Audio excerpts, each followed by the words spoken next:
All right, so for the last couple of years, we've gotten pretty used to AI that can chat with us, write stuff, and even make some cool art. But you know what? That was just the opening act. Today, we're talking about the next big leap in artificial intelligence. And this isn't just an update, it's a fundamental shift that could be as big as the internet. We're talking about agentic AI.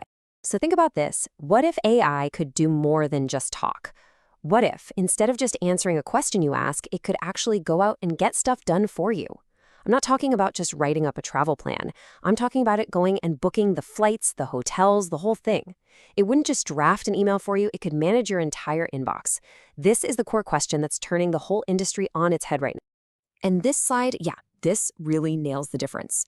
The easiest way to think about it is like this. Generative AI, the stuff we know from chatbots, that's like having a brilliant intern. You give them a very specific task, they knock it out of the park, and then they just wait for your next command. Agentic AI, though, that's more like a project manager. You give it a high-level goal, and it figures out all the steps on its own. It plans, it executes, it adapts. It's a move from just responding to prompts to actively chasing after goals. Okay, so let's get a little more formal and put a real definition on this. We are literally watching AI evolve from something that just talks to something that does. It's like AI is getting its own to-do list.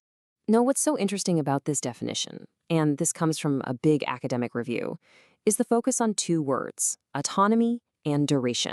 See, these systems aren't built for just one quick chat. Nope. They're designed to be persistent, to keep working on a problem over a long period of time, all without you having to constantly look over their shoulder. And this is what that autonomy actually looks like. You don't have to spoon feed it every single little step. You just give it the high-level goal, the what. Like, hey, find me the absolute best deal on a flight to Tokyo for next month, and book it. The agent then goes and figures out the how. It gets your ultimate intent, not just the immediate command. Okay, that sounds amazing, right? But how does it actually work? How does an AI go from a simple goal to this whole complex series of actions? Let's pop the hood and see how an AI agent actually thinks. Well, it really comes down to this four-step cycle, what a lot of people call the agentic loop. First, it plans. It takes that big, fuzzy goal you gave it and breaks it down into a simple checklist. Next, it uses tools, and this part is absolutely critical. It can go out and search the web, it can run code, it can connect to other apps to pull in information and actually interact with the digital worlds. Then it acts. It just starts working through that checklist it made. And finally, and this is the smart part, it reflects. It looks at what happened after it acted and asks, did that get me closer to my goal? If the answer is no, it changes the plan and starts the loop all over again. And I want to be super clear here. This is not science fiction. This isn't some 10 years from now kind of thing. As you can see right here, developers are building with these frameworks right now. AutoGPT kind of blew everyone's minds by showing how an AI could be given a really complex goal and just run with it. LangChain is providing all the essential plumbing that connects these AI models to the tools they need. And then you've got stuff like AutoGen, which is creating ways for multiple AI agents to team up and solve problems together. It's happening. But of course, this incredible new power brings with it a whole new set of questions and concerns. Having an autonomous partner is, well, it's a powerful tool for sure, but it also creates some powerful new problems we have to think about. I mean, just think about the potential here. The upside is absolutely staggering. Imagine AI agents speeding up scientific discovery by running simulations and crunching data 24/7, or completely automating these insanely complex supply chains. Or what about personalizing education for every single student on the planet? The applications, man, they touch literally every single industry. But yeah, there's always a but, isn't there? This quote from Stanford's Cyber Policy Center is just a really powerful reminder that with any great new technology, there are new complexities. The moment an AI can act on its own online, it opens up a Pandora's box of challenges that we have to deal with, and we have to deal with them fast. And here are the big four we're grappling with. First, reliability. Can we actually trust these things to handle complex, long-term jobs without making a huge mistake? Then there's security. How do we stop them from being hacked or tricked by bad actors? Accountability. This is a big one. When an autonomous system messes up, say it makes a terrible financial trade, who's to blame? Is it you, the developer? And finally, misinformation.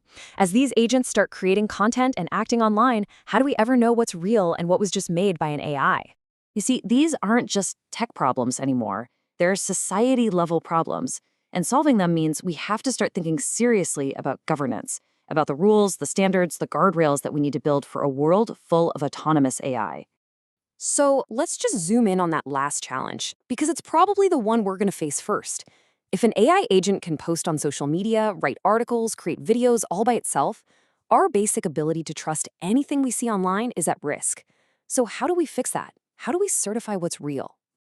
Well, a huge part of the solution comes down to this idea called content provenance. The best way to think about it is like a digital birth certificate for any piece of media. It's a secure, unfakeable record of where a photo or a video or a document came from and every single change that was ever made to it. And again, this isn't just a concept. There's a group called the Coalition for Content Provenance and Authenticity, or C2PA, and it's a real alliance of companies like Adobe, Microsoft, and Intel.